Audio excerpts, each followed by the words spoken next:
tranquilo, que honra. Não é? Também, né? Vamos. Eu tô vendendo seu peixe aí como uma linguagem fácil, porque você tem realmente essa sua coisa de ser professor. É muito bom isso, porque você tem uma narrativa que você consegue traduzir muito bem para os nossos seguidores.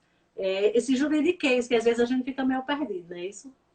Vamos tentar traduzir. Saudar aí todos que estão entrando, aos alunos aí, está vendo muito aluno meu entrando da Federal, então um prazer grande, uma honra lhe ver, mesmo que assim, de tão distante, né? Mas Por é uma enquanto, por enquanto só pode ser assim, né? sempre lhe seguindo virtualmente. Obrigada. Eric, vamos explicar para as pessoas essa questão de ontem, essa decisão do ministro Fachin, que libera, né, literalmente o ex-presidente Lula para ser candidato. Né? Aí hoje já aconteceram mais coisas, a justiça já andou mais, a segunda turma já acatou, já não acatou, né, a questão de não votar em parcialidade de Sérgio Moro, e as pessoas já acham que a segunda turma não acatou a liberdade de Lula. Então, é complicado. A justiça, para falar, é complicado, então vamos destravar. O que foi que aconteceu de ontem para hoje, para que os nossos seguidores entendam bem direitinho?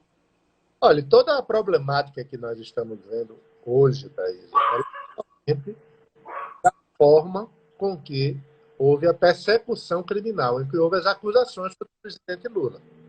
Independentemente de ser o presidente Lula ou não, vamos tirar essa figura, digamos, da pessoalização, porque isso pode acontecer com qualquer cidadão poderá sofrer o que ele sofreu, e o que se busca foi um julgamento justo. Se alguém tem algo a dever perante o Estado por alguma irregularidade ou crime praticado, ele precisa de um devido processo legal. Não O houve. que a gente vai falar aqui é o que a justiça diz, não é politicamente. A gente não vai tomar partido, não é isso? Exatamente. Para nós, pouco interessa essa discussão política que vai ascender com muita força ao longo desse ano. O que nós estamos discutindo é: você tem a possibilidade de ter um julgamento justo? É possível ter um julgamento justo? E é isso que se busca. Porque quando você tem um juiz que combina com um promotor, e esse promotor já sabe o resultado do jogo, não adianta a outra parte jogar. E isso foi muito batido, que havia sempre, todos os processos que tivessem o nome do ex-presidente Lula iriam diretamente para o juiz Sérgio Moro. E todos os advogados diziam isso, todos os juristas falavam que havia um erro. Mas a opinião pública, e aí muita culpa da imprensa também, abarcou essa teoria do ex-ministro Sérgio Moro, que ele é muito inteligente. Eu digo muito que ele é sádico, ele é tão inteligente que ele consegue uma manipulação sádica de tudo que ele fez. Foi uma coisa fora do comum. Mas os advogados, o direito de defesa não era ouvido. Simplesmente se levava em consideração o que aquela opinião pública naquele momento, aquele clamor social, transformou ele num grande mito. E o Brasil não precisa de mito. O Brasil só precisava de um juiz imparcial. Mas não houve um juiz imparcial. O que houve foram julgamentos direcionados e combinados. É como se fosse jogar o ABC e América, e o ABC já combinasse com o juiz qual era o resultado do jogo. E o América estava ali jogando só por jogar, mas o resultado já estava combinado. Foi A isso. justiça, então a justiça precisava tirar Lula do páreo, é isso? Isso. Então, os erros que aconteceram e que hoje estão querendo levar para o Supremo Tribunal Federal, esses erros não foram da justiça. Esses erros foi por uma estratégia de acusação errada. Quem estava na persecução acusatória, quem estava acusando, adotou essa estratégia de achar que nunca seria descoberto. E foram descobertos. Então, por erros da acusação e do juiz que queria a todo custo julgar contra Lula, nós estamos vivendo essa instabilidade, essa insegurança jurídica. Quando você diz que foram descobertos, não queriam ser descobertos e foram descobertos, você está falando do Ministério Público Federal, é isso? Sim, o Dallagnol, que quis ser o grande palestrante, se transformou de uma hora para outra num grande acadêmico e passou a cobrar por palestras, quando ele era o maior ofensor das garantias constitucionais. E muita gente batia palma. muitos membros do Ministério Público, ao invés de discordar, batiam palmas para essas ofensas que ele praticou à Constituição. Essa rigidez constitucional nós não tivemos. Era uma acusação combinada. Antes dele propor uma ação, ele combinava com o juiz que ia julgar, para que o juiz dissesse, faça assim, melhore, olha o português, ajeita essa vírgula, que a minha decisão vai ser essa, porque eu vou entrar de férias. E era isso que existia. Isso é certo? Isso é justo? Independente de quem seja o investigado ou o acusado? Será que os fins justificam os meios a tal ponto da própria sociedade achar que isso era correto? Internacionalmente, nós éramos uma grande vergonha, porque todo mundo discutia essa falta de observância às regras constitucionais. Aí, quando você diz assim, eles combinavam, eles diziam como é que fizesse isso, ajeita o português, significa, então, que aquelas mensagens que a gente vem acompanhando, elas são verdadeiras, apesar do juiz Sérgio Moro, do ex-juiz Sérgio Moro dizer que não são verdadeiras, do Dallagnol dizer também que não são verdadeiras, que são fake news, depois que inventaram a palavra fake news, tudo é fake news, aquelas mensagens são verdadeiras? Ele, quando foi depor, e isso saiu hoje nesse julgamento de hoje, que eu acompanhei todo, da suspeição, né, da imparcialidade, da imparcialidade de Moro, ele, quando foi depor a Polícia Federal, ele aceitou que houve realmente o hackeamento. Ele só não teve condições de dizer se houve adição, porque eram 7 terabytes de hackeamento. Mas ele disse, não, realmente houve. Então, candidamente, ele aceitou que existiu vazamento das mensagens dele. E aí o que é que teve? A cadeia de custódia, quer dizer, a validade da prova, como a gente chama, a Polícia Federal, que é uma das polícias mais republicanas que nós temos nesse país, a Polícia Federal mostrou que não houve nenhuma quebra de custódia, não houve nenhuma nulidade, edição, montagem nas mensagens que foram hackeadas. Então, se Sérgio Moro concorda que houve e a Polícia Federal faz essa cadeia dizendo que não houve montagem, elas são válidas.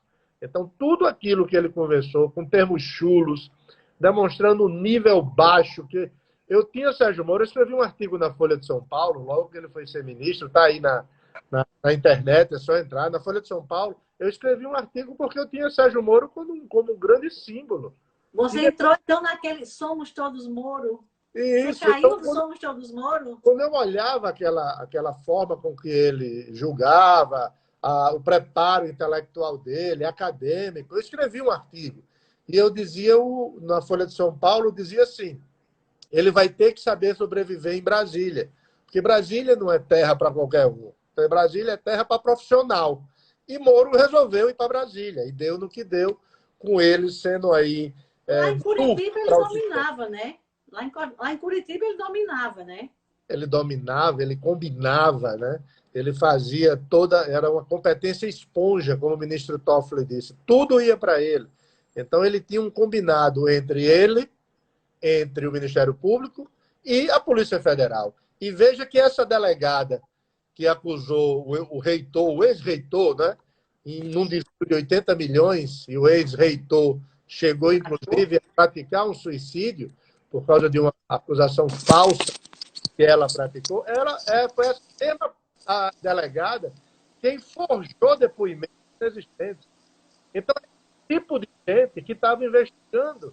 Será que o que nós estávamos vendo era, na verdade, uma grande quadrilha que estava sendo formada? Se você analisar os julgamentos criminais de PCC, Sindicato do Crime, eles têm mais éticas do que o que esses procuradores e esse juiz estavam fazendo. Você falou aí... Porra.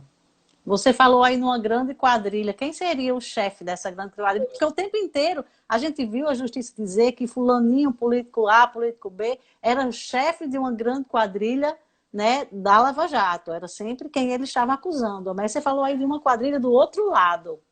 A associação criminosa, a partir do próprio conceito que a acusação faz, que o Ministério Público costuma fazer, é a partir de 3, quando você se associa a outras 2 pessoas para praticar algum crime. O que é que Sérgio Moro, o grande líder de tudo isso, fazia quando estava orientando os outros procuradores e delegados de Polícia Federal?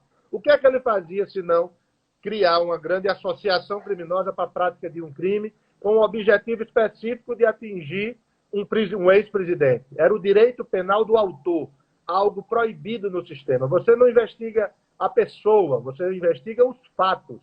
E não foi investigado os fatos. O que se investigava era a pessoa do ex-presidente Lula. E para isso eles fizeram de tudo, que nem a advocacia, que é tão falada, não é? Que os procuradores costumam dizer que a moralidade está só do lado deles, nem a advocacia é capaz de fazer um jogo tão baixo como eles fizeram ao longo desses anos contra o ex-presidente Lula, e hoje estão reveladas nesse julgamento, inclusive da imparcialidade que está sendo julgado hoje. Mas aí a gente vê todo essa trama formada, né, pelo juiz Sérgio Moro, pelos procuradores, mas o ex-presidente Lula é inocente nessa história toda?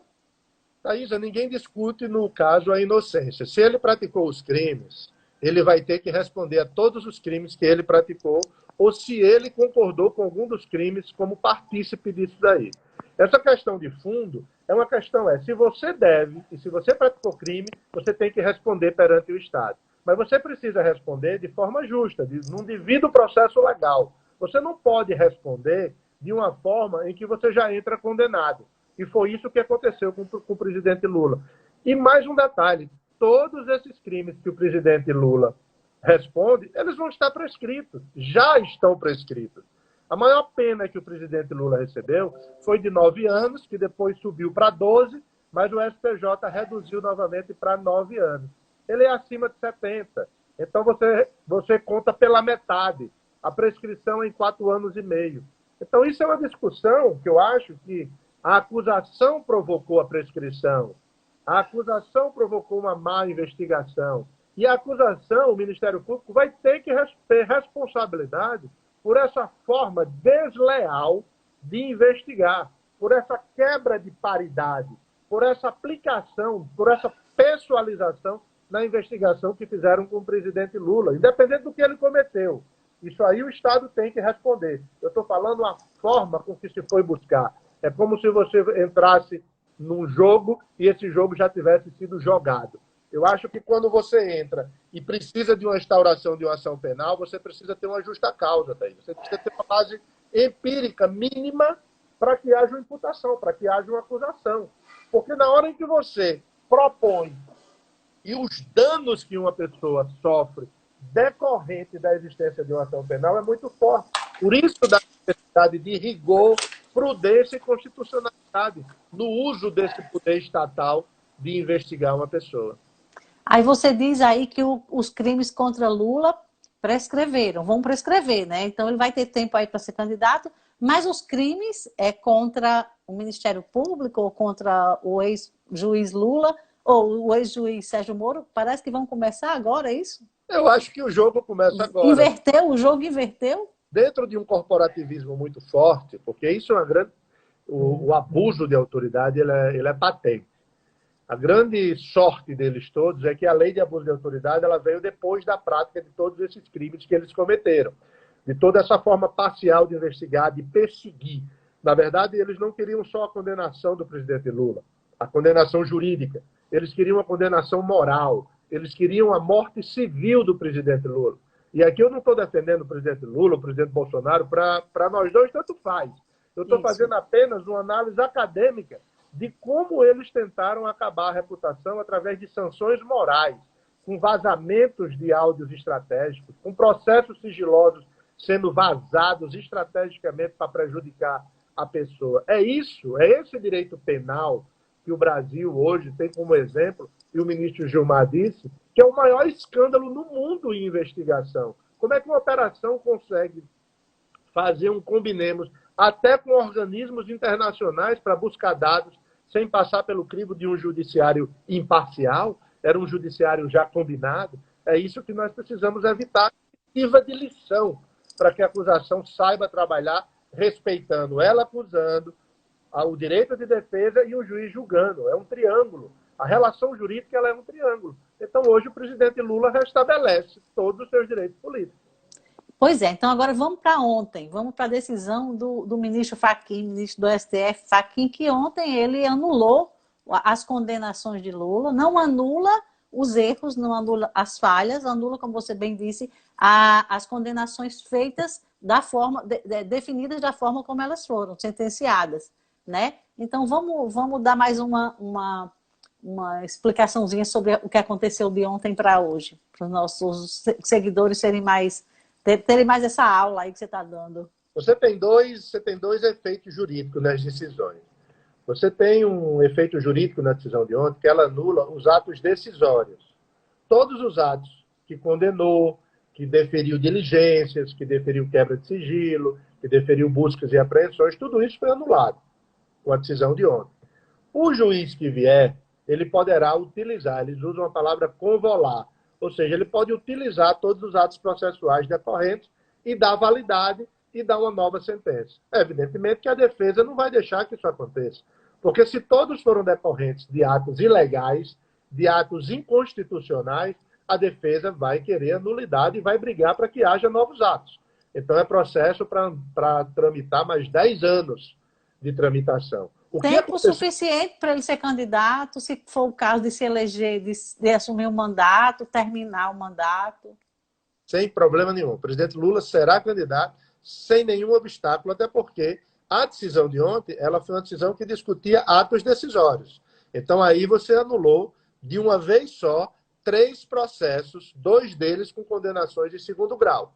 Foram anulados isso aí. Então deixou de existir o requisito da lei do ficha limpa. Ele passou a ter a idoneidade suficiente dos direitos políticos plenos.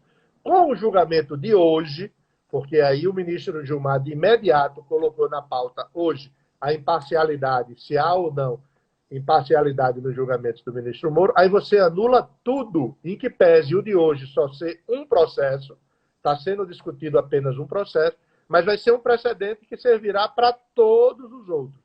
Então, por uma forma ou por outra, os direitos políticos são restabelecidos quando deixa de existir condenação de segundo grau para qualquer cidadão, para qualquer agente político, que é o caso do presidente Lula. Ele tinha uma condenação de segundo grau que impedia dele participar. Essas condenações foram zeradas. É como se não tivesse existido processos jurídicos. A questão moral vai ser debatida, de marketing, isso tudo vai ser debatido, mas juridicamente ele é um cidadão com primariedade. Ele é um réu primário. Ele não tem condenação. Agora, essa questão do ministro Fachin, que se diz de ontem para hoje, né? Vários juristas dizendo a mesma coisa. O ministro Fachin liberou Lula para que Lula salvasse Moro, né? Dessa questão da imparcialidade, não tirasse de pauta, mas aí hoje a gente viu que a segunda turma não acatou, colocou em pauta e está sendo julgado aí, né? Como é que está o julgamento aí dessa questão da imparcialidade de Sérgio Moro? O ministro Cássio Nunes pediu vista por não ter participado, mas o ministro Gilmar já tinha votado, porque decretou a parcialidade, inclusive com condenação para que o ex-ministro Sérgio Moro pague as custas processuais. É uma das condenações quando o juiz quebra essa lealdade processual, como a gente chama. O ministro Lewandowski acompanhou. Então, o placar que tinha o ministro Fachin votando pela não conhecimento desse habeas corpus, hoje a gente tem 2 votos na expectativa, que é o da ministra Carmen Lúcia, que vai aguardar o voto do ministro Cássio Nunes. Mas tanto Lewandowski como Gilmar já aplicaram multa no ex-ministro Sérgio Moro. Vai gastar um bocado de dinheiro, né? Porque foram muitos processos, né? Então, as custas processuais, quando é um caso só, pode ser até pouca coisa, mas foram muitos casos, né? Mas você concorda que essa questão de que Fachin quis salvar Moro ali, ele entrou nesse processo para livrar Lula, mas na realidade ele queria salvar Moro? Você acredita nisso? A Lava Jato, né? Ele queria dar vida ainda, um resto de oxigênio. Ele quis colocar um tubo de oxigênio na Lava Jato diante dessa revelação que tanto Moro quanto Dallagnol conseguiram destruir uma operação. Quando as mãos limpas ela caiu na Itália, foi porque a classe política toda se mobiliza e desconstrói todo o avanço que as mãos limpas tiveram na Itália. E Dallagnol falava isso muito nas palestras dele. Agora, nós, quando viermos a fazer palestras, nós vamos contar para a história que foi Dallagnol e Moro que conseguiu destruir toda a Operação Lava Jato por mera ambição e vaidade. Um, porque era muito vaidoso queria aparecer em palestras, e o outro porque tinha um objetivo político, que era atingir o presidente Lula. Isso vai ficar para a história. Em qualquer palestra que se der, você vai contar quem destruiu a Lava Jato. Foi a classe política? Não. Foi o juiz que presidiu e o promotor e o grupo dele lá que fizeram as acusações. Eles foram que destruíram com práticas criminosas quando fizeram o conluio para tentar atingir o presidente Lula, porque não passou de um grande conluio o combinado de como se acusa e como se julga para você poder atingir a honra e a imagem e os direitos políticos de um ex-presidente. Você está falando isso agora, às vezes a pessoa mostra uma ideia depois de uma coisa concretizada, aí agora é fácil falar que Lula não devia ter acontecido nada disso com Lula, mas eu acho que você fala isso com muita propriedade, porque durante todo o processo contra o ex-presidente Lula, eu lhe entrevistei e você dizia sempre isso que você está dizendo agora. Você falava sempre dessa questão de que ele não deveria estar preso. Que você sempre tem essa posição que você está dizendo agora. Você disse ao longo de todo o tempo dessas ações, desse processo em jogo, né? Isso que você falou agora há pouco, é por isso que o ministro Gilmar Mendes está dizendo que é o maior escândalo da justiça na história do Brasil? Exatamente. Ele fala isso. Eu escrevi um outro artigo também, Thaís, na Folha, que o título era A Pressa em Condenar. Se você olhar esse título, tudo isso que eu estou dizendo já estava escrito quando estava acontecendo. Então, eu não estou dizendo agora por aquela famosa filosofia da inteligência do exercício posterior. Não, não é porque foi posterior o fato aconteceu. Muitos já vinham preocupados com o que estava acontecendo. Você tem que levar em consideração que o que é de mais importante para um cidadão, para nós, o que é mais importante é a cidadania, é o direito a ter direitos, a liberdade, os direitos políticos, e tudo isso exige um determinado processo legal, constitucional. Como é que eu vou tirar o direito a ter direitos? Como é que eu vou tirar a sua liberdade? Eu vou tirar seus direitos de elegibilidade a partir de um julgamento parcial, direcionado, vergonhoso para o sistema brasileiro. O sistema de justiça do Brasil perdeu muito. A credibilidade da justiça está abalada por causa dessas duas figuras. E aí o que é que você precisa ter com isso? Uma recuperação dessa imagem. Então, no instante que você tem que ter essa recuperação, você precisa depurar. E isso tem que ser exemplar. Você tem que ter uma pena pedagógica para quem pratica esse tipo de direito penal. Nós temos no Rio Grande do Norte, Walter Nunes, um juiz fantástico, um juiz que tem a constitucionalidade na cabeça dele. Kate de Saboia, outra penalista, fantástica. E você tem muitos juízes, Ivan Lira, Ivanaldo Bezerra. Então você tem exemplos no Brasil de grandes juízes. Então a gente precisa citar os bons para dizer Isso. que o que Dallagnol fez e o que Sérgio Moro fez foi uma vergonha para todos nós que somos parte desse sistema de justiça. Agora, Eric, já que está sendo desvendado toda essa trama, toda essa coisa que aconteceu em relação à Lava Jato, aí me vem à cabeça a seguinte curiosidade. Todo o dinheiro que a força-tarefa da Lava Jato arrecadou, como se fosse dinheiro ilegal, já que está sendo desmanchado tudo isso, cadê aquele dinheiro todo que a força-tarefa arrecadou e fez o quê? Aquele fundo do Ministério Público, o fundo da força-tarefa que arrecadou milhões e milhões e milhões, esse dinheiro está onde? Foi para onde? E o que vai ser desse dinheiro? O Supremo determinou que não poderia ser para aquele fundo que estava sendo criado por Dallagnol. Dallagnol queria dar destino. Ele, além de ser acusador, ele queria ser gestor também. Ele queria ter funções executivas. E o Supremo disse que ele não poderia dar destino a esse dinheiro. O destino tem que ser dado por gestores. E aí foi devolvido para a União. Esse dinheiro está no fundo próprio decorrente dessas delações, e a União vai dizer para que serve. Para comprar vacina, por exemplo, Lewandowski autorizou para que fosse comprado vacinas. Então tem para essas políticas públicas um destino próprio, e não como o procurador Dallagnol queria fazer. Porque a gente sabe que era dinheiro desviado, né? Estava ali, as ações provavam que eram desviadas. Ela só não podia ser condenada nem arrecadada por aquela força-tarefa naquele lugar, lá no Paraná, né? Isso, o dinheiro é ilegal. O dinheiro não tem que voltar para quem, tipo assim, saiu de um deputado, de um senador e voltar para ele. Não, né? De forma nenhuma. O dinheiro das delações, esses dinheiros, esse fundo já está disponível para a própria União. E não houve anulação de prova, né? Não está se discutindo as anulações das Isso. provas, né? O que está se discutindo é a forma, são o caráter decisório. Por exemplo, no caso do Bolsonaro, dos filhos de Bolsonaro, que tiveram as rachadinhas anuladas, todas as quebras anuladas, ali foi por uma falta de fundamentação. A decisão está absolutamente correta. Eu não estou entrando no aspecto político.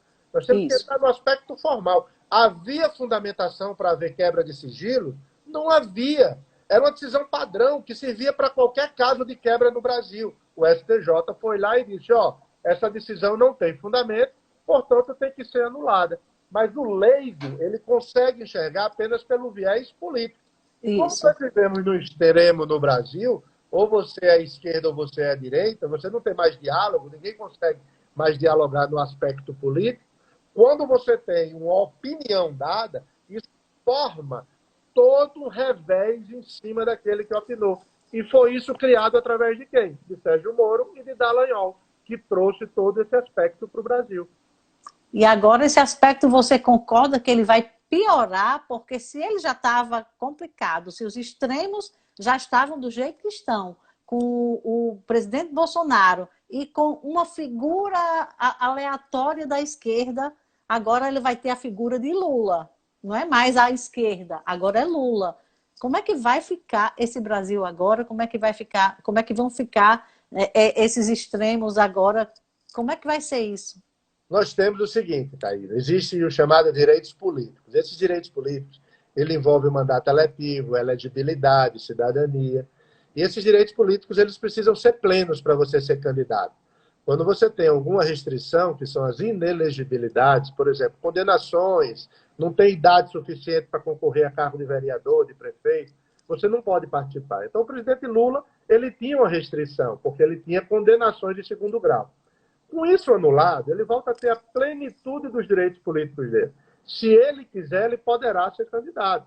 Se ele tiver a vontade de disputar o pleito, não é? E a energia de ir disputar um pleito eleitoral, ele estará pleno. Então, juridicamente, ele só não será candidato se ele não quiser ser. Mas ele poderá, porque não tem nenhuma decisão até as eleições de 2040 que venha tirar o presidente Lula de uma disputa, porque não dá tempo de você fazer uma instrução processual e ter uma condenação de segundo grau para tirar o ex-presidente Lula da disputa. Então, ele é... O fato disso ter acontecido, esse fato jurídico de ter acontecido, mudou todo o pensamento, toda a estratégia, não só do presidente Bolsonaro, não só do Centrão, não só de Dória, não só de todos que queriam ser, Luciano Huck, porque o presidente Lula passou a ser um player, ele passou a jogar, ele passou a ser uma figura que deve ser considerada. E muito antes de qualquer condenação do presidente Lula, ou de quem quer que seja, eu sempre defendi que havia uma necessidade de você deixar isso a cargo da soberania popular. O que é a soberania popular? Sou eu, você, os nossos ouvintes, poderem escolher o voto, escolher quem quer. Não é o judiciário quem vai intervir dizendo esse pode ser, esse não pode ser, aquele vai, esse é ficha limpa, esse é ficha suja. Então, desde 2004 é que eu defendo a possibilidade de que o voto tem que ser soberano, como é no sistema americano, no sistema inglês, no sistema francês. O Brasil é que criou a história do ficha limpa e o Estado começa a escolher quem deve ir e quem não deve ir. Tira o Estado e deixa o cidadão brasileiro ir para o voto e escolher quem ele quiser escolher, e quem tiver mais votos que vai ser presidente, prefeito, governador, seja o que for. Voto soberano e eletrônico? O voto ele tem que ser eletrônico. Eu participei 2 vezes das auditagens das urnas eletrônicas, 2 vezes, com a Polícia Federal, com os hackers convidados, com o pessoal de TI do Tribunal Superior Eleitoral, e eu representava o Conselho Federal da OAB, e é impossível você entrar no hackeamento da urna eletrônica, ela não é contactar, ela não tem conexão com a internet. Só se um dia descobrirem como mandar um vírus pela energia elétrica. Quando descobrirem para mandar vírus por energia elétrica, aí é que pode ter esse risco. Mas fora disso, não é possível você encaminhar nenhum hackeamento através da energia, porque a urna não é conectada. Então nós temos que manter esse avanço que vem desde 1996. É o único lugar do mundo, Thaisa, onde você é auditado quando vai votar. Porque a urna audita seu voto. Você digita lá o número que você quiser, 0000, mas antes de confirmar, a urna lhe pergunta: você confirma? Aí você tem que apertar a tecla confirma. Confirma. Se você não fizer essa auditagem, você não votou. Então, o único instrumento no mundo, que é exemplo para o mundo, os Estados Unidos têm 6 tipos de votação.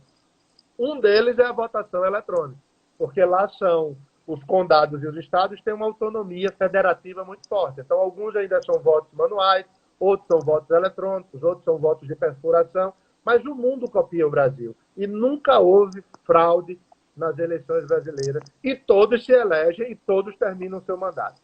Você acredita, então, que esse sonho que o presidente Bolsonaro, ele se elegeu com o voto eletrônico e não discutiu, não questionou, não falou que estava errado, porque ele foi eleito. Mas aí, diante de uma nova eleição, onde ele vê que vai ter adversários talvez mais fortes do que na eleição passada, ele decidiu que agora o voto eletrônico é um voto corrupto, é um voto errado. E você acredita nessa possibilidade dele acionar a justiça, de entrar na justiça e de tentar mudar? Você acredita numa mudança disso? Eu não acredito. Isso tudo é jogo de um grande marketing. Desde 1996, quando se criou a urna eletrônica, o presidente Bolsonaro ele vem sempre se elegendo. Olha que é de 96 para cá. Em todas as votações que ele participou por eleição de voto eletrônico. E sempre foi eleito, e sempre exerceu o mandato dele. A gente viu esse exemplo de Trump, que é mero discurso, né, de marketing, para dizer que havia fraudes e tal. Eu acho que ele tem que ter cuidado para que não soe como já uma justificativa de derrota. Né? Eu tenho medo da votação, eu estou dizendo, se eu perder é porque houve fraude. Mais ou menos o que aconteceu com o Trump. Mas você imaginar que nós vamos retroceder para voto impresso, isso é quase que impossível. Certo, ainda bem, né?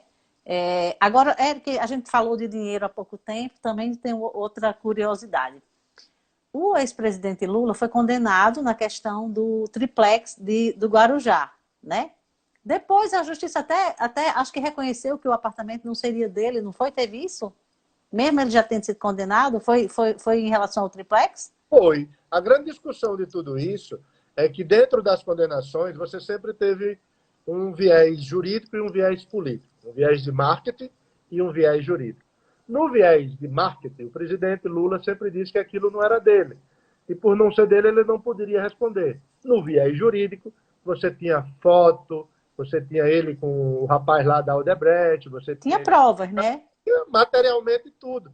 Então fica difícil. Agora, no viés político, evidentemente, que aqueles que têm maior paixão por ele acreditavam que realmente nunca foi dele, ele nunca esteve lá. Aquilo não passava de uma grande montagem nas fotografias. Pois é, mas a minha pergunta é a seguinte: o presidente Lula foi condenado pelo fato de ser o dono do apartamento. Se a justiça condenou, é porque ele era o dono.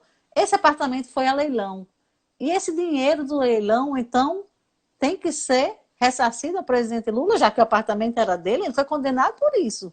Mas como era decorrente de ilícito, todo produto decorrente de ilícito, no processo penal, há um perdimento. Você perde. A gente chama de perdimento. Era dinheiro de corrupção, então, né? Todo dinheiro de qualquer ilícito, seja lavagem, seja corrupção, seja tóxico, seja tráfico, seja o que for, você perde esse bem. Esse bem vai para o Estado e ele é revertido em prol da coletividade. Então, na hora que ele foi para o leilão e ele foi arrematado, se era ou não do presidente Lula, agora com certeza não é mais, porque já foi leiloado e esse dinheiro já está à disposição do Estado brasileiro. Melhor ele não ir atrás desse dinheiro, né? Nem vai, Laís. Para a campanha dele de 2022. Melhor não, né? Agora, Eric, como é que você está vendo, assim, já politicamente, a gente já indo para o lado político, a gente está vendo aí vários possíveis candidatos tentando enfrentar Bolsonaro, a gente vê que não está fácil para nenhum. né? Só o próprio Sérgio Moro, que acredito que depois desse constrangimento todo deve sofrer um desgaste muito grande, mas ali era o único que numa pesquisa conseguiu bater Bolsonaro no segundo turno. Bolsonaro vem aí descendo ladeira abaixo, né? Em primeiro colocado em todas as pesquisas, só perderia para Lula, que seria aquele inelegível, aquele que não pode, Lula, mas agora o jogo mudou. Como é que você vê politicamente esse quadro do Brasil a partir de agora? Elias Canetti, ele é um doutrinador e ele fala muito no sentido de massa, como a massa se mobiliza nesses aspectos políticos. E Foucault, quando vai explicar a autoridade, ele faz essa junção de massa e autoridade. Em que pese a distância que nós estamos vivendo do processo eleitoral, hoje você tem uma influência muito grande do auxílio emergencial. Então, o auxílio emergencial ele ajudou, assim como o Bolsa Família também ajudou muito, né, e continua ajudando em popularidade. Você vai ter uma modificação profunda a partir do próximo ano, quando você não tiver mais o auxílio emergencial, quando você começar a ter as discussões reais de quem vai adotar os discursos, porque o presidente Bolsonaro ele se elegeu por um impulsionamento dado pela Lava Jato, né? Era uma opção. Isso. Ou você ia para Sérgio Moro, ou você ficava para o presidente Bolsonaro, ou você ficava na continuidade daquilo que foi taxado, né? Criado na esfera de marketing. Então, hoje, você tem uma falta de líder. O que eu mais lamento no Brasil é você não ter líderes para poder construir ideias. Você tem pouquíssimos líderes.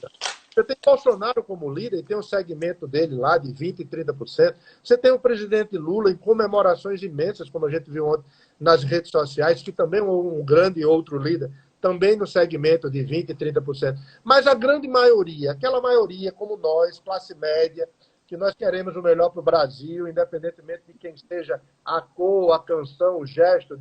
Djalma Marinho dizia que a eleição é um gesto, uma canção, né, e um símbolo. Era isso que ele definia. Então, nós que não estamos preocupados com cores, mas sim com o que vai ser melhor para a sua família, para os seus filhos, o futuro dos meus filhos. Como é que a arquiteta Maria Fernanda vai estar daqui a 10 anos? Como é que Luiz Henrique e Camila vão estar daqui a 10 anos? É isso que a gente se preocupa. A gente não tem a ideologia forte. Esse é o eleitor que vai decidir. E esse eleitor só vai ter essa decisão desse voto do que é o melhor para o país, porque não é o que é melhor para ele, para o partido dele ou para a ideologia dele, não. Nós queremos discutir o que é melhor para a nossa comunidade, para o nosso Estado, para o nosso país. É isso que nós buscamos. E aí nós só vamos ter realmente uma definição do que é o melhor para essa coletividade que nós vivemos a partir de 2022, e faltando mais ou menos 6 meses é que a gente começa a se preocupar com isso. Por enquanto, a gente fica até abismado com os absurdos exagerados de marketing que a gente vê acontecendo dia a dia. Eu acho que se a gente não tiver um acontecimento, o próprio presidente joga um celular no Palácio do Planalto e diz que foi um atentado. Mas alguma coisa tem que acontecer para que haja um noticiário com relação a ele.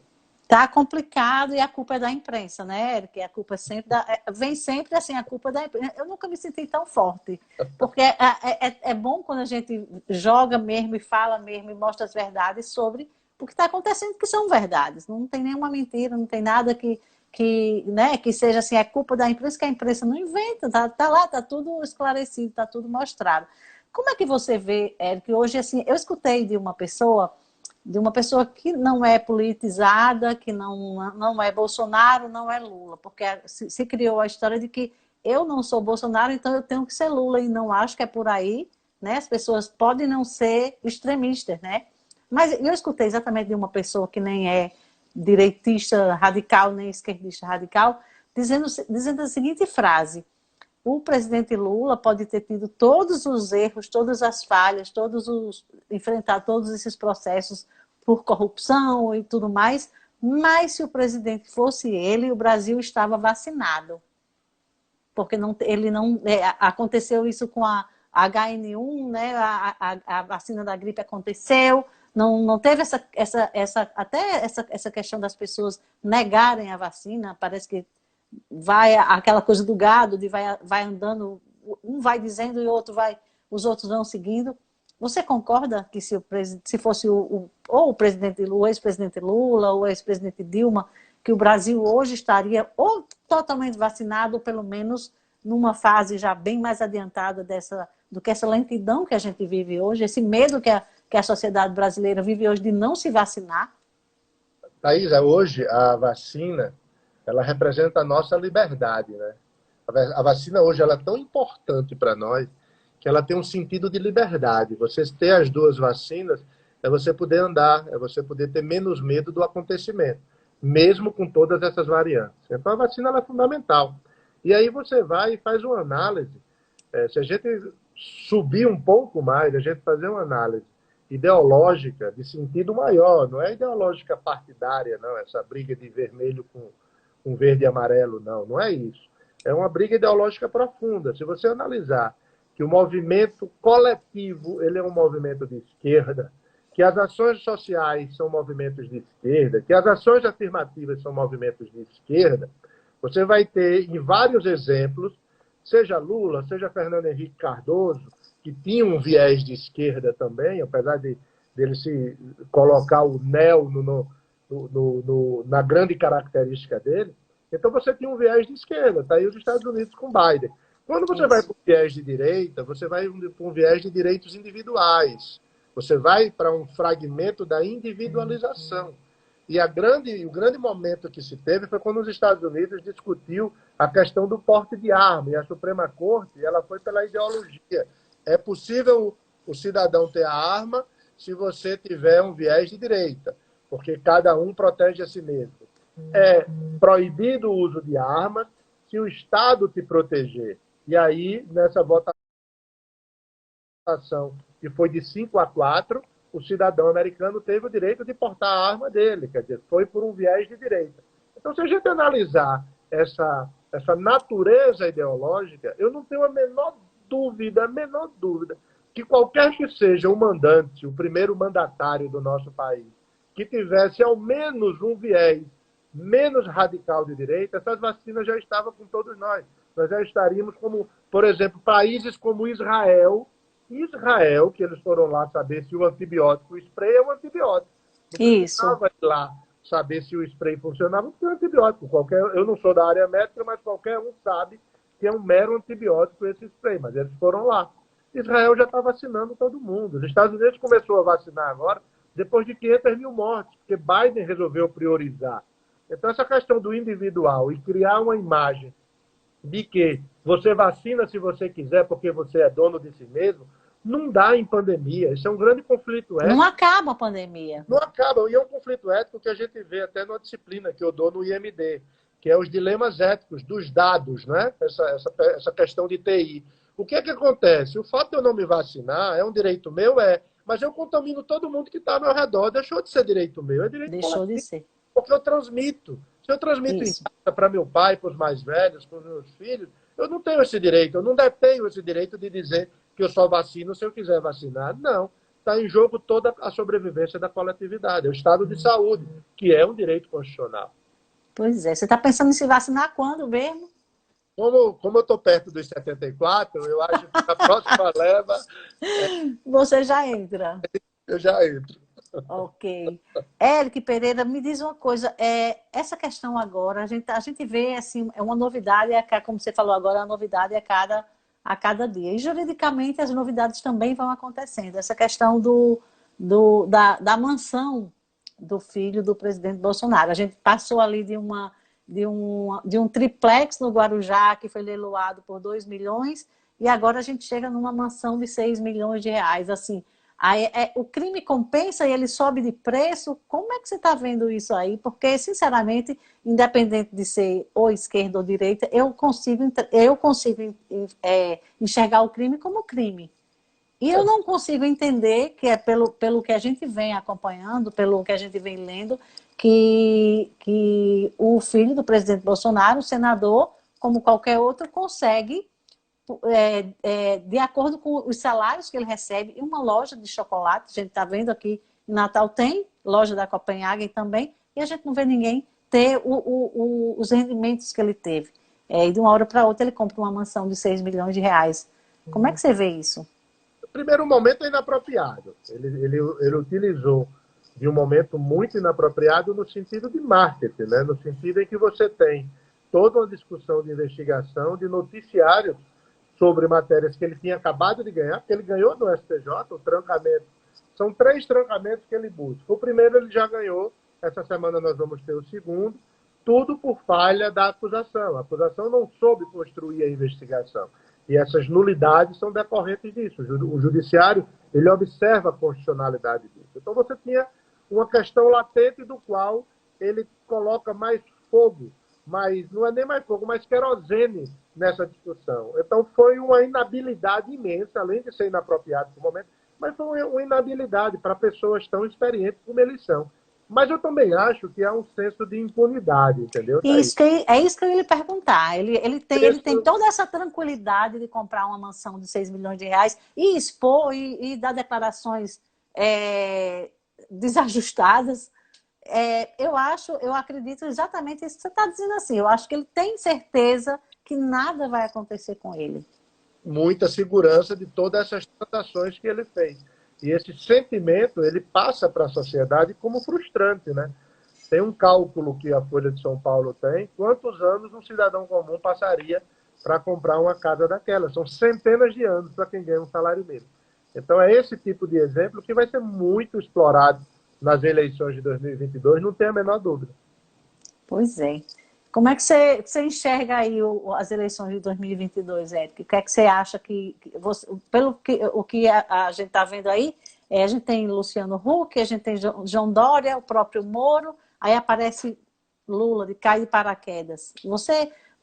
Eu não enxergo como, assim, eu até enxergava uma oposição se unindo para tentar bater Bolsonaro, mas era uma oposição ali que não cabia Lula. Cabiam entre eles. A gente pode até enxergar no mesmo barco Sérgio Moro, Luciano Huck, Dória. A gente pode até enxergar, mas a gente não consegue enxergar nesse barco o ex-presidente Lula. Se tiver grandes jogos de inteligência em cima disso, porque a polarização ela é clara. Você vai ter a polarização dos dois extremos. Né? Tanto vai ter o extremo que vai apoiar o presidente Lula e o extremo que vai apoiar o presidente Bolsonaro. E eles vão bater entre si, ou seja, eles vão derreter por si próprios. Cada um que bata no outro vai começar a derreter. Um dos dois começará a derreter mais cedo ou mais tarde. E aí vem a ideia de se surgir lideranças. O problema é que nós não temos oradores como nós tínhamos antigamente. Os grandes oradores de antigamente não existem. Você não tem pessoas que nos convençam pelo discurso, pela linguagem, pela retórica. O que você tem são conveniências. Você tem uma Marina da Silva que desapareceu. Ninguém escuta vai falar em Marina da Silva. São sazonais. Os líderes do Brasil, eles são sazonais. E aí você vem com o Ciro Gomes, que é mais radical do que o próprio Bolsonaro. E desbocado também, tanto quanto, né? Porque Ciro Gomes faz aqueles discursos dele, mas se você vai lá no YouTube e procura Ciro Gomes e digite um palavrão que você aparece ali uns 4 ou 5 vídeos dele. Ele é tão desbocado quanto o presidente da República. Então é esse o cenário. Eu acho que a gente tem que aguardar para ver como vai se dar essa extrema discussão, porque vai ser uma discussão irracional, não vai ter racionalidade. Você vai ver que as acusações vão ser de baixo nível, as redes sociais e os robôs, ainda bem que nós temos o inquérito da fake news, que esse inquérito é muito forte, e suspendeu o uso de robôs, né? Essa internet que existia nas eleições, pelo menos, vamos diminuir, não vai deixar de existir, mas nós vamos diminuir, com certeza, nas próximas eleições, esse uso artificial de produção e impulsionamento de notícias. Agora, para a gente terminar, qual é o desenrolar agora desse processo que liberou o ex-presidente Lula? O que é que vem juridicamente e o que é que vem por aí? O que vem por aí é o seguinte, a grande frase do ministro Gilmar Mendes. Não adianta você combater o crime praticando o crime. Isso é algo que o ministro Gilmar disse com muita propriedade. A partir desse ponto, você zera um jogo. Você só vai ficar com a história. A história vai contar a Lava Jato como o ápice de combate à corrupção e, ao mesmo tempo, como o ápice de violação a todos os direitos constitucionais possíveis que estão escritos na nossa Carta. E, a partir dessa parte histórica, o cidadão brasileiro vai amadurecer no seu exercício de cidadania e de escolha política e vai poder entender que ele não pode ser manipulado. Ele não é peça de tabuleiro que os jogadores jogam ele para onde quer. Ele tem que ser um jogador na confiança de que o voto dele é tão igual quanto o de Bolsonaro, o de Lula, o meu, o seu, de todo mundo. Nós somos iguais na hora de votar, na hora de morrer, na hora de nascer e na hora de votar. E de pegar Covid também. Então o brasileiro tem que entender que ele tem uma força no voto muito forte. E se nós conseguirmos passar essa mensagem da força da escolha, nós vamos ter uma representatividade melhor, porque nós vamos ter uma cidadania ativa, uma participação maior do cidadão no processo de escolha e não simplesmente ir por exclusão. Eu vou votar nesse porque esse outro está na Lava Jato. Eu vou votar nesse porque esse outro é um doido. Vou votar nesse para tirar esse. Para tirar aquele. Isso não se faz. E aí está aí o resultado das eleições. Nós não tivemos sorte nas últimas eleições nesse país. Eu digo municipal, estadual, e aí nós precisamos ter muito cuidado com as eleições nacionais que vêm o próximo ano. Ok. Obrigadíssima pela aula que você deu aqui. A gente conseguiu, né? Bem que a minha promessa foi bem paga, né? Eu disse que você ia conseguir traduzir aí esse juridiquês em torno desse assunto que de ontem para cá toma conta do noticiário, que as pessoas querem entender, pode, não pode, vai ser ou não vai. Eu acho que você conseguiu aí destrinchar bem direitinho, né, o que os nossos seguidores estavam querendo entender. Muito obrigada, Érico Pereira. Obrigado, Thaís. E matei a saudade. Ele vê, pelo menos virtualmente, mas já matei a saudade. Pois é. Daqui a pouco a gente faz outras lives, pelo menos para bater papo, né? Um abraço. Muito obrigada. Obrigado a todos.